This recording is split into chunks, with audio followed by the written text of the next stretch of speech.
หมูเต้นหมูหยองข้าวกล้องข้าวหมกหมูคนขวดขวดจริงขวดจัง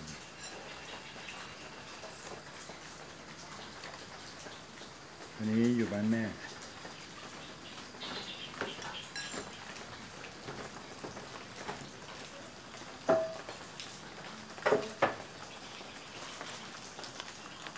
มีคนเอาใจ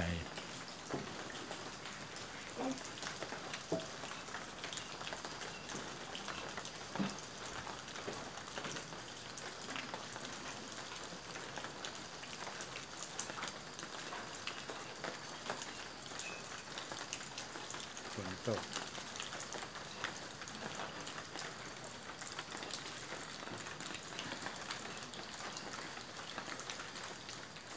ดัง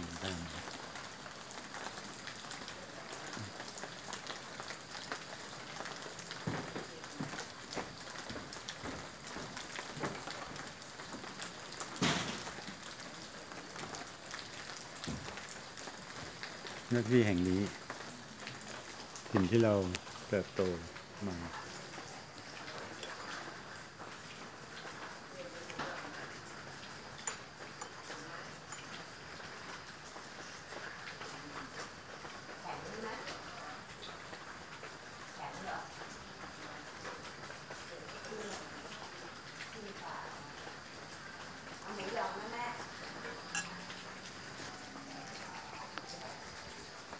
หมดคนป่วยมันทรมานนี้เอง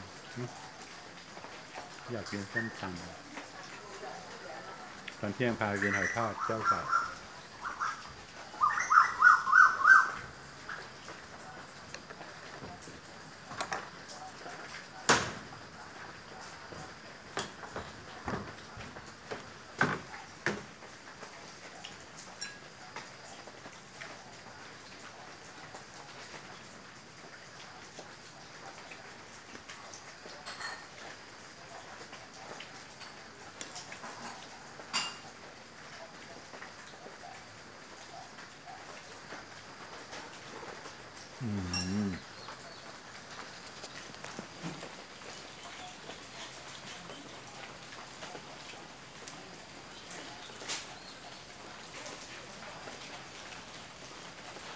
เหนื่อยจ้องไว้เนี่ยจ้องไว้ไม่รู้จะมาเปล่าทีนี้เขาบริการดีน่าอยู่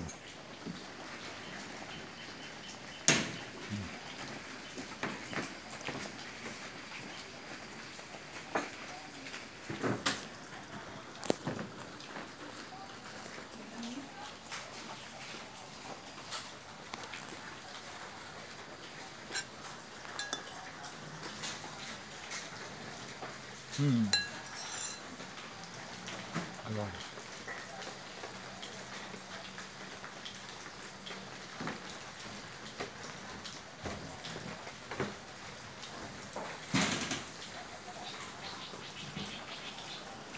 มันต้อง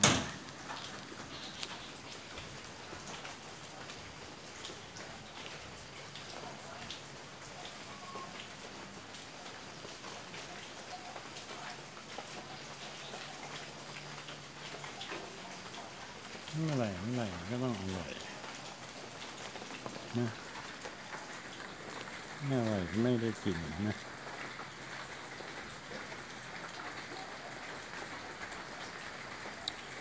บ้านแม่ที่บางนกแขวก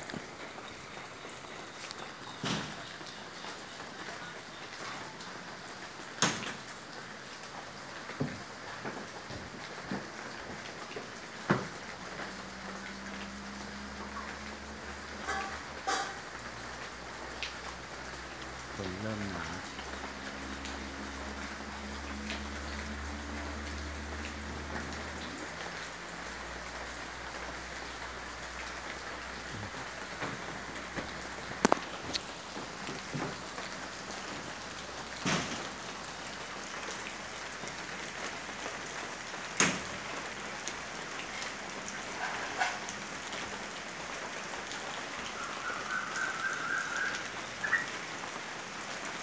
สียงนกยิงดีเลไลร้องลำเลียงนะ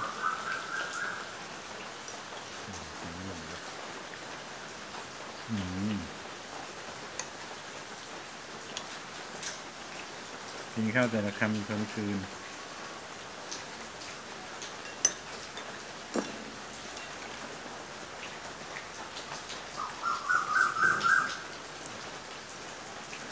น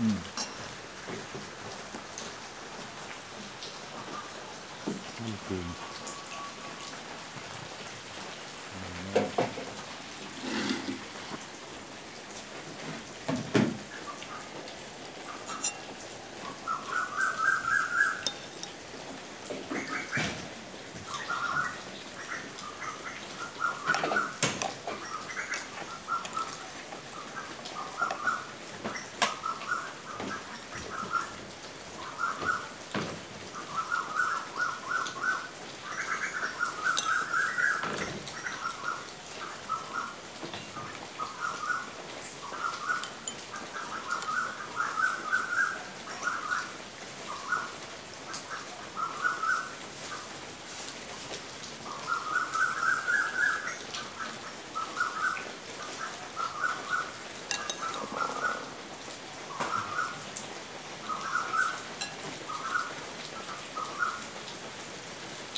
ไม่ไหวแล้วอิ่ม